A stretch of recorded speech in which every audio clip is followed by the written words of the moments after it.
Hello दोस्तों, कैसे हैं आप। आज मैं फिर आज हूँ आपके सामने एक रिएक्ट जेएस का इंटरव्यू क्वेश्चन लेके।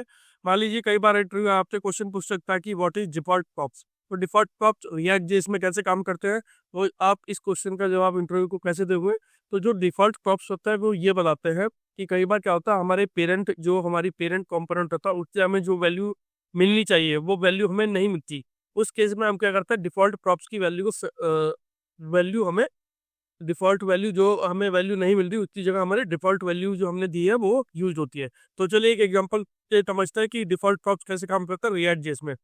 जैसा कि आप देख सकते हैं, यहाँ मैंने एक एप्लीकेशन app.js फाइल है, ठीक है? मेरी app.js फाइल है और यहाँ मैंने ग्रीटिंग्स बना रखी है, ठीक है? मेरे 2 कंपोनेंट है, एक ऐप है और एक मेरा ग्रीटिंग कंपोनेंट है। ग्रीटिंग कंपोनेंट क्या काम है, ये कंपोनेंट क्या है, मेरा नेम और एज 2 वैल्यू ले रहा है, प्रॉपर्टी ले रहा है जो कि मुझे app.js से मिलेगी, ठीक है? वो मैंने अभी दिखाई नहीं है। और फिर बाद में मैंने एक हेलो और नेम के साथ मैं इनकी वैल्यू को जो मैं ये प्रॉप्स में रिसीव करूंगा उनकी वैल्यू को डिस्प्ले रहा हूँ, तो ठीक है। तो चलिए पहले एक सिंपल एग्जांपल से समझते हैं। मान लीजिए मैंने ग्रीटिंग्स को कॉल किया, ठीक है, और नेम मैं पास कर रहा हूँ, मैं पास करता हूँ उनको, और एज मैं पास करता हूँ 35, ठीक है, और ये क्लोज कर देता हूँ, ठीक है।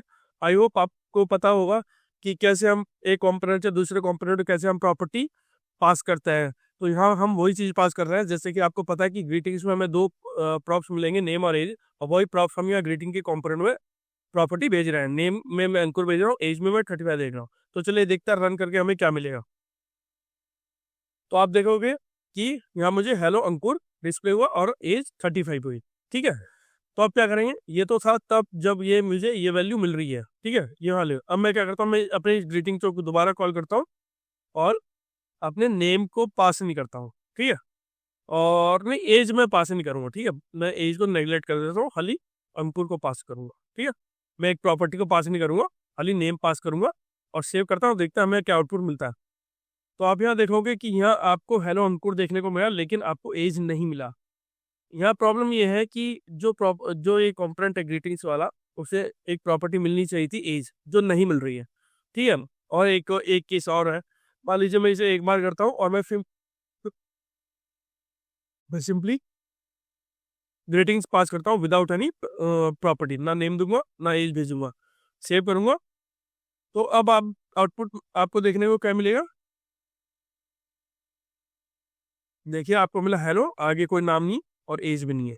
इस चीज को सॉर्ट आउट करने के लिए, ताकि हमारे कंपोनेंट में एम्प्टी वैल्यू ना जाए, उस केस में हम क्या करते हैं, उस कंपोनेंट में हम कुछ डिफॉल्ट वैल्यू सेट करते हैं। कैसे करते हैं, तो चलिए करते हैं, ग्रीटिंग्स में जाएंगे और डिफॉल्ट वैल्यू सेट करेंगे। तो नेम में क्या करूंगा, नेम में मैं दूंगा गेस्ट दे दूंगा। अगर मेरे पास नेम नहीं मिल जाए, अपने पेरेंट कंपोनेंट से रिसीव हो रहा, तो मैं उस केस में क्या यूज करूंगा, नेम को एज ए गेस्ट यूज करूंगा और एज को कैसे यूज करूंगा, अननोन, ठीक है, अननोन में लिख दूंगा, ठीक है।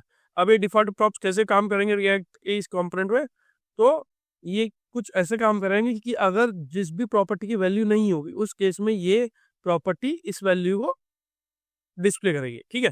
अब मान लीजिए जैसे app.js में हमने ग्रीटिंग्स नेम इक्वल टू अंकुर मैंने पास किया, अंकुर तो इसे मिलेगा, क्योंकि ठीक है, ये जब मिलेगा जब हम नेम और एज नहीं पास करेंगे, वो भी बताऊंगा मैं। पहले फर्स्ट स्टेप में आपको बताता हूँ कि जैसे हम ग्रीटिंग्स, मैं क्या करता हूँ अभी कमेंट कर देता हूँ, ठीक है, मैं हटा देता हूँ ताकि अच्छे से हम समझ पाए।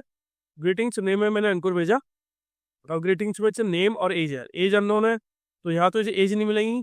तो फिर ये क्या डिस्प्ले करेगा हमें कोड, चलिए देखते हैं।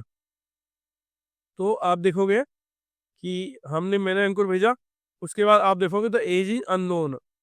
तो इसने क्या किया, इसने ये देखा कि जो मेरा पेरेंट कंपोनेंट, उससे मुझे कितनी प्रॉपर्टी रिसीव हुई है। हालांकि मुझे रिसीव 2 प्रॉपर्टी होनी चाहिए थी, लेकिन मुझे मिली एक, वो भी नेम की।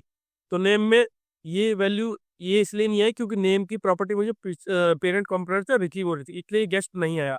और एज की रिसीव नहीं हो रही है, इसलिए मुझे ये डिस्प्ले हुआ। तो आप देख सकते हैं कि आउटपुट में नेम में अंकुर आया, लेकिन एज में अननोन आया।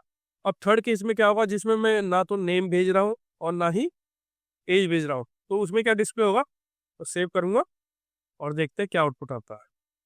तो जैसे आप देखोगे तो यहाँ क्या है, हेलो गेस्ट और एज इन अननोन, ये वही आउटपुट आया जो कि यहाँ हमने डिफॉल्ट प्रॉपर्टी में सेट किया था।